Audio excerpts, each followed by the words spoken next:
प्रफुल्ल ने चाय का ही बिजनेस क्यों चुना? एमबीए चाय वाला ब्रांड कैसे बना? क्या प्रफुल्ल सचमुच में यह जानते थे कि चाय बेचकर वे कभी भी करोड़पति नहीं बन पाएंगे? क्या उन्हें भरोसा था वे सपने बेचकर करोड़पति बन जाएंगे? अधिक जानकारी हेतु वीडियो में अंत तक बने रहें। मनुष्य, पृथ्वी, ब्रह्मांड आदि के उज्जवल भविष्य को बनाने के लिए, मनुष्य, पृथ्वी, ब्रह्मांड आदि के विनाश को रोकने के लिए, आइए हमेशा की तरह अपनी असफलताओं का राज जानते हैं और अपनी सफलता का मूल मंत्र ढूंढते हैं। चलिए शुरू करते हैं। एमबीए चाय वाला, बीटेक पानीपुरी वाली, एलएलबी चाय वाला, चाय सुट्टा बार, ना जाने ऐसे कितने ही बिजनेसेस हैं जिन्होंने पानीपुरी और चाय जैसे लोकल फूड्स को प्रीमियम प्रोडक्ट में बदलने की कोशिश की है।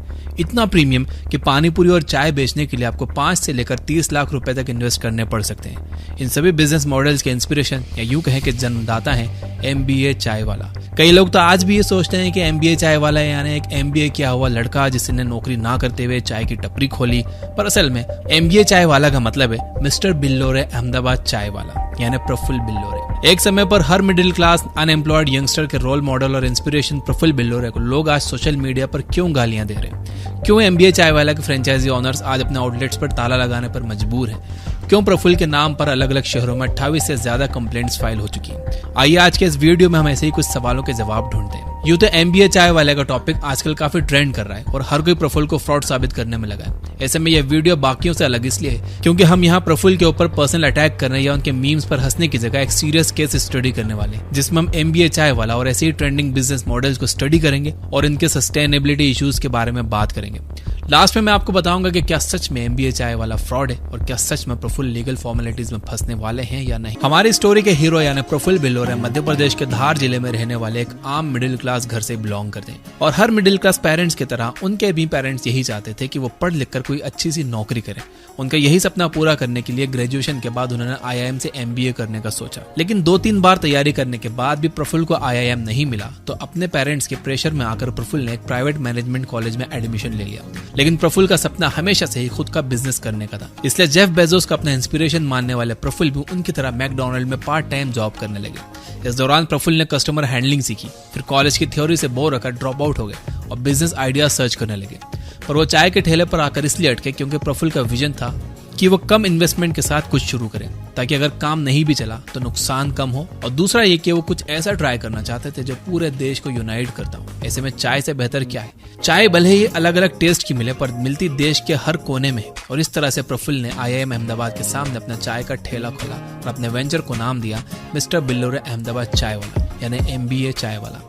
अपनी बातों और स्टाइल से प्रफुल्ल ने पहले ऑफलाइन और फिर सोशल मीडिया इन्फ्लुएंस से ऑनलाइन कस्टमर्स को अट्रैक्ट करना शुरू किया और एमबीए चाय वाला एक चाय की टपरी से एक ब्रांड बन गया। तो ये थी हमारे हीरो की स्टोरी, पर यह इंस्पिरेशनल स्टोरी ट्रेजिक कैसे होगी? दरअसल प्रफुल्ल ये बात जानते थे कि वो केवल चाय बेचकर कभी भी करोड़पति तो नहीं बन सकते थे, तो फिर उन्होंने चाय के साथ साथ सपने बेचना शुरू कर दिए। यानी वो लोगों से कहने लगे कि मिडिल क्लास अनएम्प्लॉयड यूथ के पास सक्सेस पाने के 2 रास्ते हैं, या तो वो खुद मेहनत करके जीरो से शुरू करें या फिर वो उनके ब्रांड की फ्रेंचाइजी ले लें। और ये तो नॉर्मल ह्यूमन बिहेवियर है कि हम बाय डिफॉल्ट हमेशा आसान रास्ता चुनते हैं। इसलिए लोगों ने जमीन बेचकर लोन लेकर जैसे तैसे फ्रेंचाइजी के पैसे जमा किए और एमबीए चाय वाला की फ्रेंचाइजी ले ली। इन लोगों का कहना था कि प्रफुल्ल और उनकी टीम ने डेली बेसिस पर 10 से 12 हजार का बिजनेस होने का वादा भी कर दिया, लेकिन जब ये आउटलेट्स ग्राउंड रियलिटी पर आए तो ज्यादातर लॉस में चले गए या ब्रेक इवन यानी नो प्रॉफिट नो लॉस पर चलने लगे। आज की डेट में सेल ना होने से परेशान होकर कई ऑनर्स अपने आउटलेट पर ताला लगाने पर मजबूर हो गए। अब ये सभी लोग प्रफुल्ल के फ्रॉड होने का इल्जाम लगा रहे हैं। तो क्या सच में प्रफुल्ल ने फ्रॉड किया है? इसे समझने के लिए पहले उनके फ्रेंचाइजी मॉडल को समझते हैं। फ्रेंचाइजी यानी किसी भी बड़ी कंपनी या ब्रांड का नाम और ट्रेडमार्क इस्तेमाल करके उस कंपनी के प्रोडक्ट्स और सर्विसेज बेचने का लीगल राइट हासिल करना। तो फ्रेंचाइजी 4 तरह की होती है। पहली है कोको यानी कंपनी ऑन्ड कंपनी ऑपरेटेड, यानी ऐसे आउटलेट्स जो कंपनी खुद ऑन करती है और कंपनी के एम्प्लॉयज ही उसे चलाते हैं। मतलब कंपनी आउटलेट को सीधे सीधा कंट्रोल करती है और फ्रेंचाइजी ऑनर को केवल उस जगह का किराया मिलता है। प्रॉफिट लॉस में उसका कोई रोल नहीं होता, जैसे कि रिलायंस स्मार्ट, विशाल मेगा मार्ट, बिग बाजार ये सभी कोको बेस्ड फ्रेंचाइजी मॉडल्स हैं। दूसरा है कोफो यानी company owned and franchisee operated, एक ऐसा बिजनेस मॉडल जहां इन्वेस्टमेंट कंपनी का होता है लेकिन उसे चलाते फ्रेंचाइजी ऑनर है। इस टाइप का इन्वेस्टमेंट थोड़ा अनयूजुअल है। ये केवल ऐसे कॉल सेंटर्स में देखने को मिलता है जो कंपनीज के लिए काम करते हैं। यहाँ प्रॉफिट और लॉस फ्रेंचाइजी ऑनर्स का होता है। कंपनी केवल इन्वेस्टमेंट के बदले अपना काम मांगती है।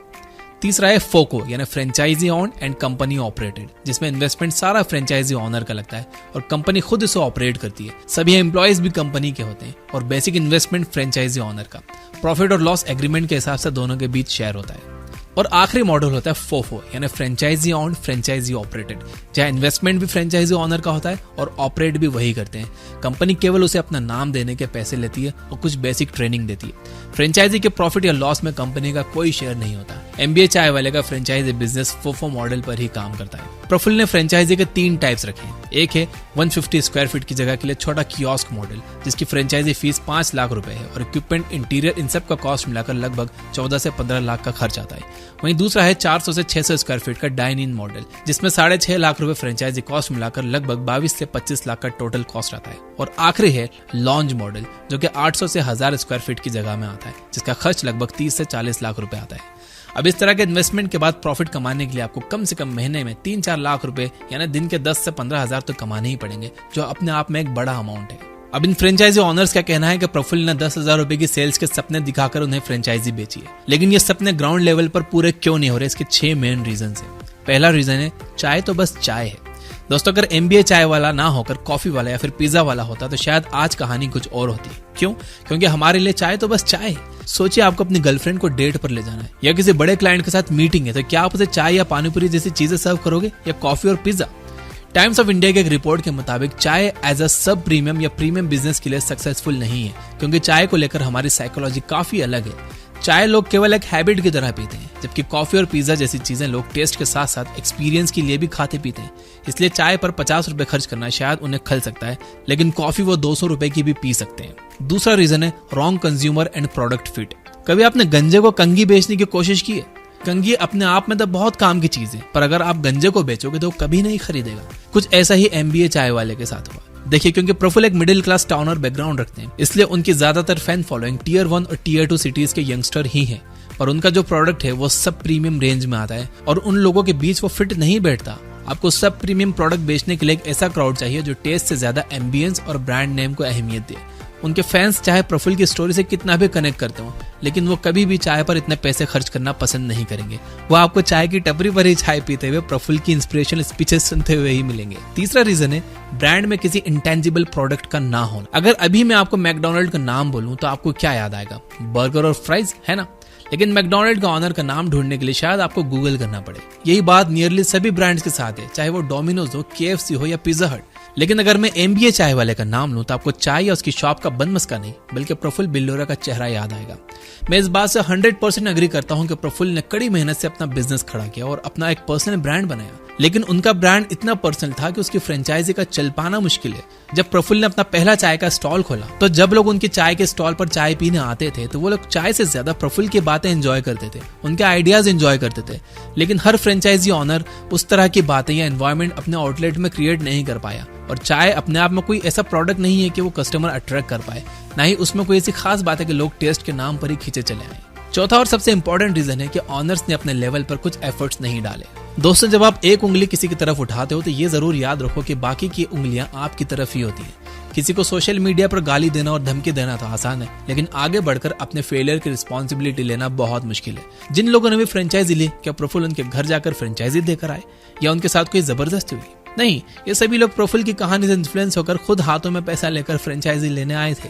लेकिन हम ये भी नहीं कह सकते कि प्रफुल्ल की कोई गलती नहीं। प्रफुल्ल ने लोगों को सपने दिखाए, अपनी सक्सेस स्टोरी के नाम पर अपना फ्रेंचाइजी बिजनेस बेचा। लेकिन अगर हम जैसे आम लोग इमोशंस और बिजनेस को मिक्स करना बंद कर देंगे तो ऐसा कभी नहीं हो पाएगा। इन सभी फ्रेंचाइजी ऑनर्स ने अगर थोड़ा सा भी दिमाग लगाकर सोचा होता तो उन्हें एहसास होता कि एक चाय का ठेला लगाने के लिए फ्रेंचाइजी की जरूरत नहीं होती। जो बिजनेस 1 लाख से भी कम बजट में खुल सकता है, उसके लिए 30 लाख रुपए खर्च करने की कहाँ की समझदारी है? चाय का बिजनेस अगर आप समझोगे तो उसमें उसका लो कॉस्ट इन्वेस्टमेंट ही उसका सबसे बड़ा प्रॉफिट का रीजन है। इसके अलावा फ्रेंचाइजी ऑनर्स ने बस फ्रेंचाइजी ली और सोचा कि अब सक्सेस उनके कदमों में आ जाएगी, पर ऐसा होता नहीं है। किसी भी बिजनेस में आपको भी मेहनत करनी पड़ती है। मुझे याद है, मेरे स्कूल के पास पिज्जा हट का एक स्टोर खुला था। उस आउटलेट ऑनर की और भी शॉप्स थी, इसलिए वो वहां ज्यादा ध्यान नहीं दे पाता था। ज्यादातर काम एम्प्लॉयज के भरोसे ही था। वहाँ हाइजीन के बहुत इश्यूज थे। वहीं उसके पास एक लोकल पिज्जा शॉप में एम्बियंस प्लस टेस्ट दोनों थे। आप यकीन मानेंगे कि लोकल पिज्जा शॉप के पास इतना रश होता था कि आधे घंटे बाद ऑर्डर मिलता था।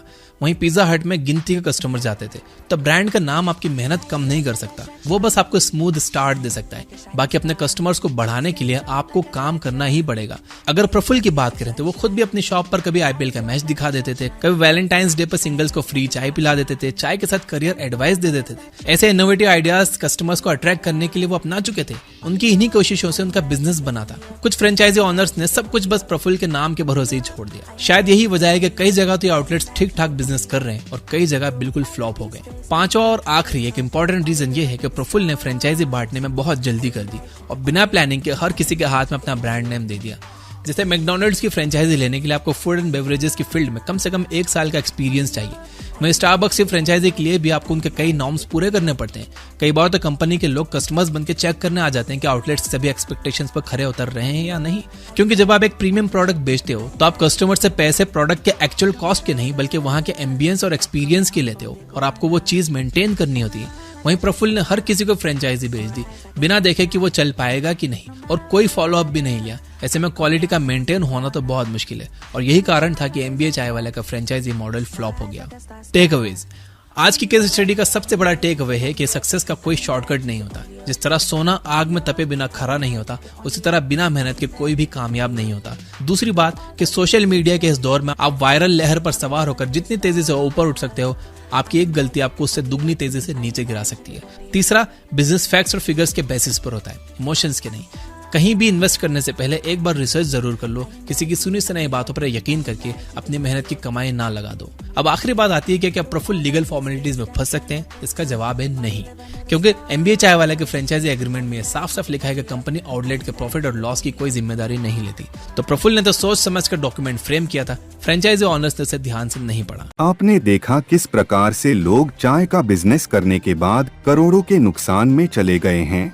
हर रोज ऐसे ही बहुत सारे लोगों का नुकसान होता है। बहुत सारे लोग इसी कारण से डिप्रेशन का शिकार हो रहे हैं। क्या सरकार की कोई जिम्मेदारी नहीं कि लोगों को नुकसान से बचाया जाए? क्या सरकार को नहीं पता कि लोगों को ऐसे नुकसान से कैसे बचाया जाए? मेरी तरफ से एक सुझाव, यदि सरकार प्रत्येक कर्मचारी के लिए समान वेतन लागू कर दे और बिजनेस करने वालों के लिए एक लिमिट लागू कर दे, जिस लिमिट से अधिक इनकम करने वाले बिजनेसमैनों पर सख्त कार्यवाही करने का प्रावधान भी हो, इससे कस्टमर अधिक से अधिक बिजनेसमैनों तक पहुंच पाएंगे और बिजनेसमैन अपने कस्टमर को अच्छी सर्विस भी दे पाएंगे। कृपया कमेंट बॉक्स में अपनी राय जरूर लिखें और हमेशा की तरह मनुष्य, पृथ्वी, ब्रह्मांड आदि के विनाश को रोकने के लिए, मनुष्य, पृथ्वी, ब्रह्मांड आदि के उज्जवल भविष्य को बनाने के लिए हमारे साथ जुड़े रहें। जय मनुष्य, जय पृथ्वी, जय ब्रह्मांड। अभी के लिए बस इतना ही। मिलते हैं जल्दी से नेक्स्ट वीडियो के साथ।